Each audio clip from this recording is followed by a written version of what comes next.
आज के 20 जून 622 में इस्लाम धर्म, इसने कहा नहीं, सेक्स तो करो, लेकिन दूसरा है कि दूसरे को जीने भी मत दो, चाहे तो इस्लाम वरना तलवार, चोर बनकर आए। चाहे 1028 में मोहम्मद बिन कासिम आया, तैमूर लंक आया, गोरी आया, बाबर आए, औरंगजेब आया, इन्होंने क्या की? हमारी माताओं को लूटा, हमारे मठ मंदिर तोड़े, हमारे भाइयों को मारा, कितने मारे कितने काटे। इसका एक प्रमाण है अकबर की वह बाबरनामा, अकबरनामा। अब्दुल फजल लिखता है कि अजमेर में 84 मन जनेऊ गुजरात और राजस्थान के लोगों को मारकर तौलवाया गया, लेकिन उसको भी भूले, हमने उन्हें भाई माना। अंग्रेज आए, ये कैसे आए? ये दोगला बनकर आए। मैं नहीं कह रहा हूं, इनके बाइबल की उत्पत्ति विषय कहती है कि अपनी बेटी को भी बलात्कार करके बच्चा पैदा करना अधर्म नहीं है। लूत का प्रकरण कृपया नोट लो कर लें, लूत का प्रकरण का वर्णन है, तो ये दोगला बनकर आए, फिर भी मैंने भाई माना। लेकिन मेरे भाई, आज मैंने कभी इन्हें कुछ नहीं कहा। संत समाज कभी किसी की बुराई नहीं करना चाहता, लेकिन जब हमारे संतों पर कितने लड़ाई हुए, कितने संत मरे कटे, अंतोगत्वा 47 में आजादी हुई। लेकिन आज 47 से लेकर आज तक मैं एक सवाल पूछूंगा आप लोगों के माध्यम से। 47 में देश आजाद हुआ, 50 में संविधान लागू हो गई। हमें कर्तव्य भारत का संविधान के अनुच्छेद मूल कर्तव्य दिया कि प्रत्येक भारतवासियों को भारत के संविधान को मानना चाहिए, भारत के आजादी बरकरार रखनी चाहिए, गलत का प्रतिकार करना चाहिए। हम उस पूरे संविधान को सम्मान करते हैं। हम संविधान में गाते हैं जनगण मन अधिनायक जय भारत भाग्य विधाता, हमें विश्वास है। लेकिन आज सवाल मेरे ऊपर उठ रहा है, उदाहरण दे रहा हूं आपको, मुझे नहीं कहना चाहिए लेकिन मैं कहने पर विवश हूं। 50 में संविधान लागू हुआ, 52 में पहली जनगणना हुई। 52 के जनगणना के अनुसार मुसलमानों की जनसंख्या 2.5 करोड़ थी। मुसलमानों ने कहा यह मेरी जीवन पत्ती अलग है, हम हिंदुओं के साथ नहीं जी सकते। देश का बंटवारा हुआ, फिर भी मैंने भाई मान के रखा। लेकिन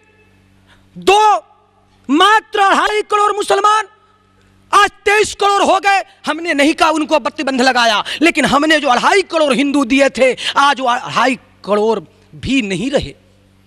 0.1% क्रिश्चियन धर्म मानने वाले लोग आज 19% हो गए।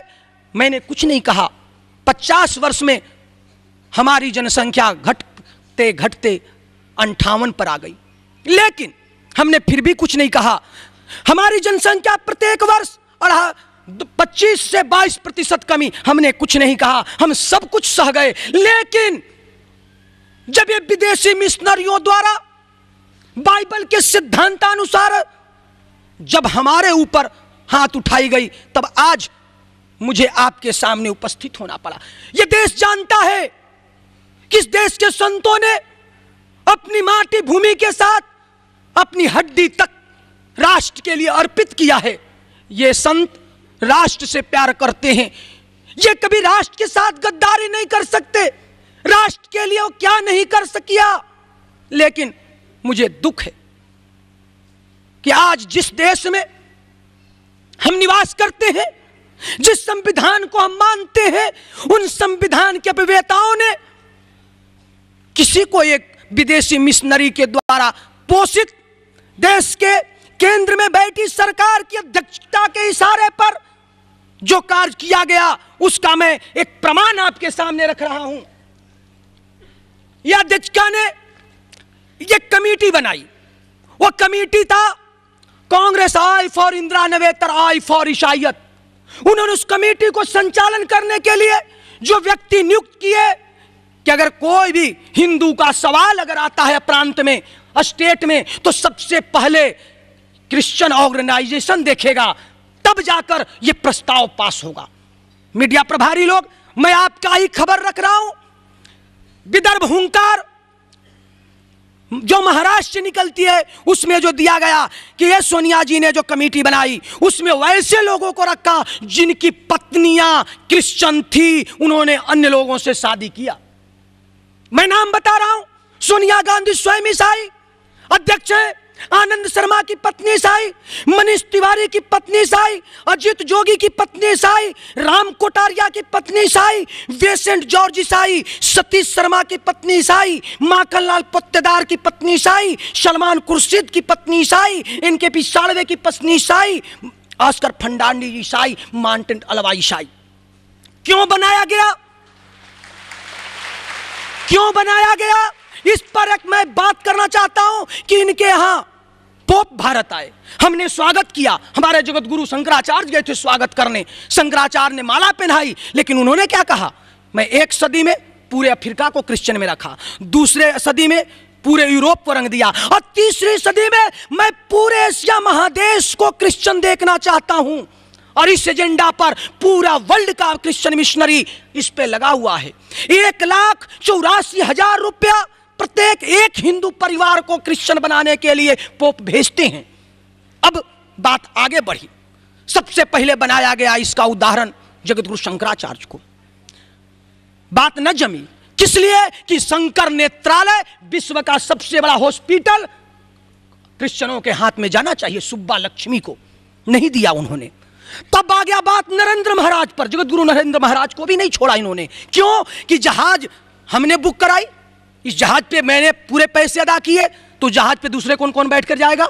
लेकिन इन्होंने बैठे हुए केंद्र के लोगों ने बदनाम करने के लिए कि एक नरेंद्र महाराज के पास जो दंड है ये लेकर जहाज में नहीं जा सकते, अंदर किया गया। तब बात आ गई कृपालू जी महाराज पर, एक 90-95 वर्ष की उम्र के संत जो कभी भी अपना धुन में रमा है, उसको नागपुर में एक लड़की को खड़ा करके कहा जा रहा है कि 3 साल पहले कृपालू महाराज ने मुझे बलात्कार किया। अरे बताओ, कभी 95 वर्ष का संत किसी लड़की को बलात्कार कर सकता है, जबकि वो नागपुर में कभी गए ही नहीं। तब आया नरेंद्र महाराज, उनके बाद नंबर आया, उनके बाद नंबर आ गया रामदेव महाराज का। क्यों? क्योंकि जानते हो विदेशी मिशनरियां कैसे कैसे एजेंडा करती हैं। 1 रुपया 5 पैसे का पानी भारत का, उसमें जहर मैनिथीन नामक कॉल अगर डालकर